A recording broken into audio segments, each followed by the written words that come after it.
you mentioned one thing I do want to talk about is Tyson. You mentioned that just right now, and you got a chance to work one of the greatest in boxing history.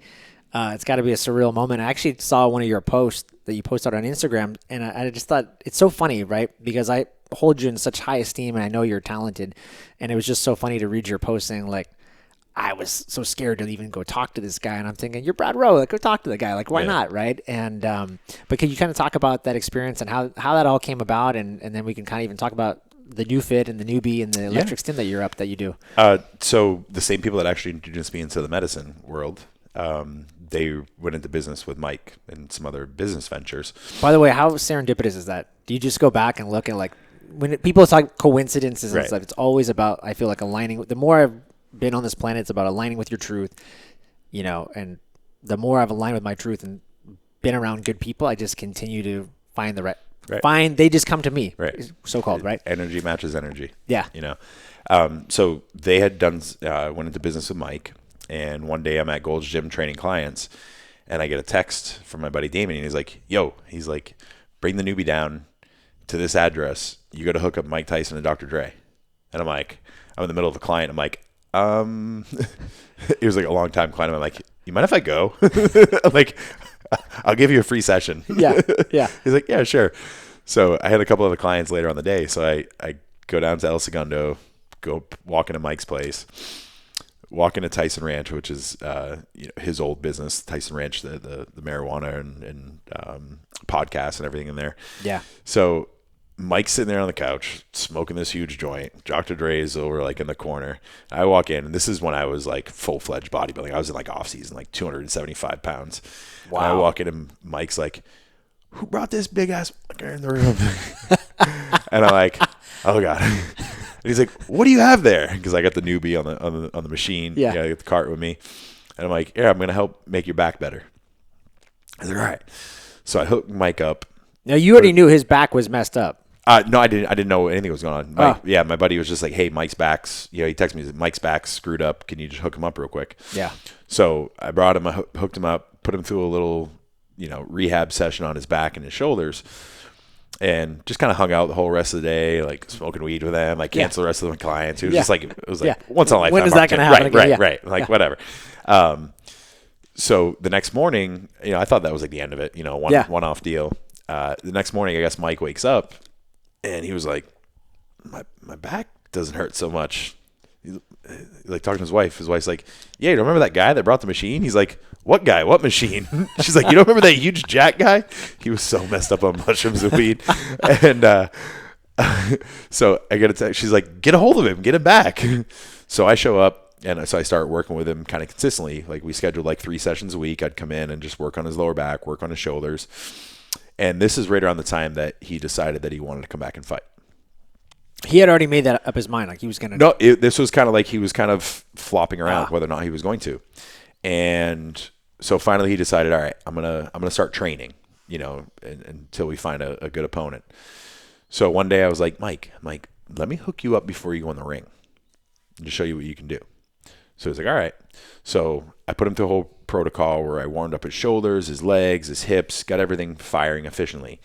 He jumped in the ring. Within the first like 45 seconds, his boxing coach stopped. He's like, what did you just do to him? He's like on like supercharged right now, like on overdrive. Mike's like, I feel so loose. I'm like, yeah, we got everything firing efficiently. We got everything primed up without you wasting time doing 100 jumping jacks and skipping rope and push-ups and all this other stuff, wasting your energy. We have made things fire more efficiently and primed, ready to rock like that without wasting energy. So he's like, all right, you're going to be here every day. So every day I showed up, and I'd warm him up before he go to box. And he was working with another trainer at the time, and the guy just bailed and went to Arizona. So I was like, hey, Mike, I'm like, you should try a workout on this. He's like, you can work out with it too? I'm like, yeah. I'm like, it makes training so much more efficient, especially you're older. You don't want to get hurt. Like, so we'll just pad you up and put you through a workout. So I just built out this home gym here, and Mike's place was just in El Segundo, so down the street. So he came down. We got one workout in. And when he walked away, he's like, all right, you just became my full-time trainer, nutritionist, and rehab specialist. And I'm just like, oh my God, like this is like what world am I living in right now, So I was with Mike every day, twice a day, because I would go over to his boxing ring, warm him up. While he boxed, I came back and I'd train a couple more clients. He'd take a little break and come back and I'd train him. So I was with Mike twice a day, 6 days a week for almost a year and a half, over a year and a half going into his fight. Wow. And you want to talk about just what an amazing experience. Mike is such an in-depth and intelligent human being. He's so misrepresented into what we used to think, just Iron Mike, just this badass tough guy. But he's a very soft person, very loving, very kind. He is just so, like I said, so in depth. He loves ancient history, learning about all the great rulers of the world and kind of what made them tick, kind of into philosophy, everything. And he just starts rattling off all this stuff and you're like, what? That's coming out of you? Yeah. Wow. So it was one of the most amazing experiences, getting to know just Mike as the human being, outside of Mike, who's arguably probably the most iconic person in the world. We're not even talking about greatest boxer. We're talking about Mike Tyson, Michael Jordan, the most iconic people in the world. And just being around him, I can't tell you, major celebrities just would crawl on their hands and knees just to be around him. So every day at Tyson Ranch, everybody under the sun was in there. So I got to mingle and work with so many different people. It was a great networking experience. Yeah. That's amazing. And I'm curious because I don't even know what was going on with his lower back and stuff, because I saw that Roy Jones fight when he fought Roy and he looked fantastic. He was just, I mean, did anybody, it was just herniations? Yeah, it's some herniations. But that had kept him out for such a long time. I don't think he wanted to fight. Here right. you go. Because he was in so much pain. Yeah. Yeah, because he couldn't move. He had to just spasm up all the time. Just, herniations, they weren't bad enough to go in and surgically repair, but bad enough to, when you get a flare up, you can't move for 5 or 6 days. Yeah. I've been there. Yeah.